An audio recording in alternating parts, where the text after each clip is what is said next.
I'm Shadoe Stevens. This is AT40. How you doing? Next is a superstar who once hated his own name. He was born on June 7th, 1958 in Minneapolis. His father, John L. Nelson, worked at Honeywell Electronics by day and played piano in a jazz band by night, a band called the Prince Rogers Band. So he named his son Prince Rogers Nelson.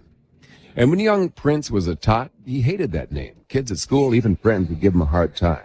He says, they used to call me Prince Charming, Prince this, Prince that. So, Prince's mother, Maddie, nicknamed him Skipper because she says he was so small and cute. Some of Prince's oldest friends, including Andre Simone, who now works with Jody Watley, knew him as Skipper. Well, now, Skipper spends a second week at number 39 singing a duet with Sheena Easton. Here's The Arms of Orion. Casey's Top 40. I'm Casey Kasem, counting down the biggest hits in the USA. Well, now we're up to the latest hit for one of the most exotically dressed superstars on the charts today. A man whose tailor says he doesn't just dress that way on stage, he dresses outrageously all the time. There are plenty of rock stars who wear unbelievable outfits when they're in concert, ranging from Elton John to Bette Midler. But in the comfort of their own homes, as a rule, that's not how they dress. Rock stars are people too, and when they're not being public figures, chances are good they're wearing jeans, t-shirts, and sneakers just like the rest of us. But not the man whose name is Prince. He dresses the same on stage and off. In concert, he wears form-fitting outfits made of lycra and lace with high-heeled boots and huge feathered hats. And according to his very own tailor, Jim Sharon, that's what the Purple Popmeister dons at home. Prince has all of his clothes custom made. Along with his head tailor, he has his own wardrobe department. That department employs 15 full and part-time tailors, seamstresses, and pattern cutters. They create all the clothing that Prince wears, along with the outfits for his band. And in addition to that, Prince has a special staff of 4 valets who catalog his many outfits, take care of his cleaning, and best of all, hang things up and put things away. This week, the sartorially splendid rocker who dresses the part even when he's at home is once again dressed for success. The success of his 16th top 10 hit. Here's Prince with Thieves in the Temple. The hits from coast to coast. Now, when Prince was growing up in his hometown of Minneapolis, he was often home alone. Only he didn't spend his time finding ways to make burglars look ridiculous like Macaulay Culkin in the movie. Instead, he learned what's become his life. Prince came from a musical family. His dad was a band leader and his mom was a singer for the band. But when Prince was 7, his parents divorced. So he wound up spending a lot of time at home alone when mom was at work. He says, "My dad would never let anyone play the piano, but with him gone, I taught myself to play songs from TV shows like Batman and The Man from U.N.C.L.E. I was 7, but I learned to play them all by ear. In the 4th and 5th grades, I began to play in school talent shows and was playing original songs by the time I was 10.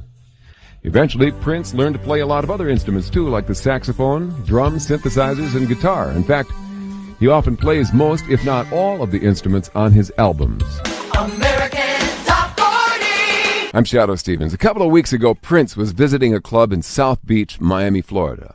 But the club owners didn't want to cause a commotion at the front door, so Prince was taken around back to make a more discreet entrance. Unfortunately, there was a little matter of a wall. His royal purpleness had to be hoisted by 2 bodyguards, and they had to be really careful not to muss him up because he was wearing a gold lame jumpsuit, platform shoes, and carrying a rhinestone walking cane. He was trying to be incognito that night. Anyway, the evening was a big success. Prince enjoyed himself at the club, and at the end of the night, he had to leave the same way he came. Able to leap tall buildings with a couple of bodyguards, Prince at number 21. All 7 and we'll watch them fall. Casey's Top 40. Well, now we're up to the song The Morning Papers. It's by a multi-talented superstar who recently made the morning papers himself when he announced he's retiring from recording. Few superstars are as energetic as the 34-year-old singer, songwriter, producer, and actor from Minneapolis named Prince. Since bursting on the scene 15 years ago, he's made 15 best-selling albums, an average of 1 a year. That alone would be enough to tax most artists. But Prince has also toured the world, made movies like Purple Rain and Sign of the Times, and even opened up a chain of nightclubs. With a breakneck schedule like that, clearly something had to give. Well, recently something did, when Prince made an announcement that stunned the music business. He said he wasn't giving up acting, or movies, or even his nightclubs. Instead, Prince announced he's retiring from studio recording. But that doesn't mean Prince will sit back and relax. You see, a whole host of new technologies are coming down the pike. Alternative media like interactive video and fiber optic communications. And Prince is determined to be part of that revolution. By staying out of the recording studio, he says he'll have more time to devote to being on the cutting edge. But there will still be plenty of new Prince albums. You see, he has over 500 unreleased recordings still in the vault. And with that much material, he can continue releasing an album a year way into the next century. Now, here's a song from Prince's last pre-retirement studio album, survey song number 9 this week on Casey's Top 40. This is The Morning Papers. She realized that she was new to love, naive in every way. Casey's biggest hits. 2 years ago this week, one of the biggest hits in the USA was Cream, by a superstar who had very little interest in music until he saw a show by the King of Soul that changed his life forever. He was just 8 years old at the time, and up until then his love of music had been restricted to taking piano lessons. But when his uncle took him to see the electrifying James Brown on stage, the boy was mesmerized. He'd never seen a performer captivate an audience like that. And at the age of 8, he swore that someday he was going to be just like the King of Soul. What happened, of course, was that instead of becoming a king, he became a prince. Casey's Top 40. Earlier at number 23, we heard John Mellencamp, director of the film Falling from Grace. Now, here's the man who directed Under the Cherry Moon. This is Prince and Pink Cashmere. Casey's Top 40. That means we're up to the number 1 song in the USA on Casey's Top 40, and it's by a superstar who taught himself to play over 27 different instruments before he even made his first demo. Growing up in Minneapolis, he buried himself in music. He dreamed of being a musician, and he listened to every kind of music he could, absorbing influences from the worlds of rhythm and blues, rock, folk, country, funk, and classical. If it was on record or on the radio, he listened to it. In time, the teenager started to compose music in his head, his own kind of music, and he decided that when the time came to record that music, no one would be able to play exactly what he wanted, the way he wanted it. So he set out to teach himself to play every instrument he would need. Some he borrowed, and some he bought used at pawn shops.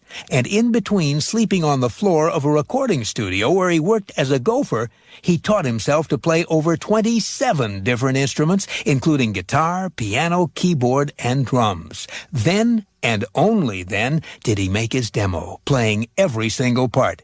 In 1978, that demo got him a recording contract and launched one of the most remarkable careers of the past 15 years. A career that's given him number 1 smashes like When Doves Cry, Kiss, Diamonds and Pearls, and the song that for the second week in a row is the biggest hit in the land. The number 1 song in the USA on Casey's Top 40 is The Most Beautiful Girl in the World by Prince. Casey's Top 40. I'm David Perry. Now we're up to the latest hit by a superstar with a reputation for surrounding himself with beautiful women. He says the truth is, for years, he had no relationships at all. Over the past 15 years, Prince has carefully built up a reputation as a major ladies' man. His videos are filled with exotically named women like Vanity, Sheila E., Cat, Diamond, Pearl, and more. But Prince says that image is just that, an image. The truth is that for years he was lonely and shy and totally withdrawn. In fact, before he had his first hit in 1978, Prince spent all his time alone in his basement apartment in Minneapolis, writing 3 or 4 songs a day, all about women and all, in his words, pure fantasies. He told Musician magazine, quote, "Back then I had no one and nothing around me. There were no people, there was no anything. When I started writing, I cut myself off from all relationships. It was just me and my my imagination alone in a room. Well, that imagination was pretty fertile because it created the myth of a super slick superstar who was loved by women everywhere, even if the reality was a shy guy in a basement. And that's the image that Prince has continued to project over the years. Here's Prince with his latest hit, Let It Go. Casey counts them down. I'm David Perry for Casey Kasem.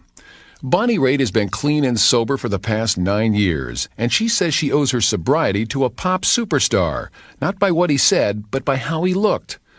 Bonnie Raitt says she hit rock bottom in 1987. After 16 years and 9 albums, she was let go by her record company, Warner Brothers. On top of that, she was fighting what seemed to be a never-ending battle with alcohol and drugs. She says, quote, "I looked and felt terrible, and then when things were at their worst, Bonnie Raitt got a call from, of all people, Prince. He told her he'd always liked her music, and he wanted to try recording a few songs with her. Bonnie says it was like being thrown a lifesaver. She said she'd be glad to go to Minneapolis to work with him. And then Bonnie began thinking. She says, quote, "I knew if we were successful, I'd probably do a video with him. Now, it's one thing to go on stage if you're chunky. It's another to make a video with a guy famous for his slim body. I knew there was a relationship between drinking and being heavy. So I decided to do something about it." What Bonnie did was join Alcoholics Anonymous. She quit drinking and lost weight. And the song she worked on with Prince gave Bonnie the confidence she needed to get her career going again. Since then, she's had the biggest critical and commercial success in her career. Now the man who inspired Bonnie Raitt to clean up her life has the highest debut on this week's survey. Here's the artist formerly known as Prince with his remake of the Stylistics' 1972 hit, Betcha by Golly Wow. Casey's Top 40. I'm David Perry for Casey Kasem. Now we're up to the latest hit for a reclusive superstar who recently opened his home and recording complex to more than 100 high school students from across America. The artist formerly known as Prince isn't known formally or otherwise for being especially outgoing. In fact, he's one of the shyest artists around. His private life is his and his alone. Until recently, almost no one on the outside had set foot in either his Minnesota studio complex called Paisley Park or his living quarters in the complex. But as a project for his charity Love for One Another, Prince decided to open his studio and home for a special cause, rewarding students who excelled at their schools. Through a nationwide competition, high school students sent copies of their report cards to local radio stations. The stations selected the top students in their area, and 100 of those students were flown to Paisley Park for a Christmas party hosted by Prince. A party that gave them a rare look at how Prince lives and works, and included, of course, a special performance by Prince. Not a bad reward for months of study and hard work at school. And hard work is something Prince is very familiar with. Since 1978, he scored 33 top 40 hits and sold over 30 million records. And this week, his latest hit climbs a notch to number 16 on Casey's Top 40. Here's the artist formerly known as Prince with The Holy River.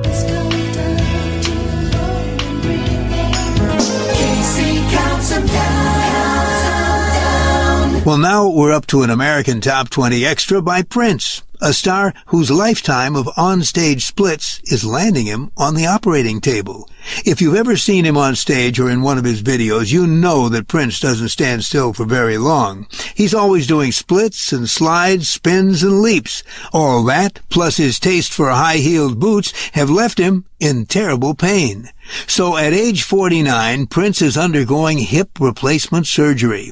It's a 2-hour operation, during which the ball and socket in his damaged hip will be removed and replaced with a new hip, a hip made of titanium. And now, as he begins his second 30 years in show business, he can change his nickname from the Purple One to the Metal One. American Top 20.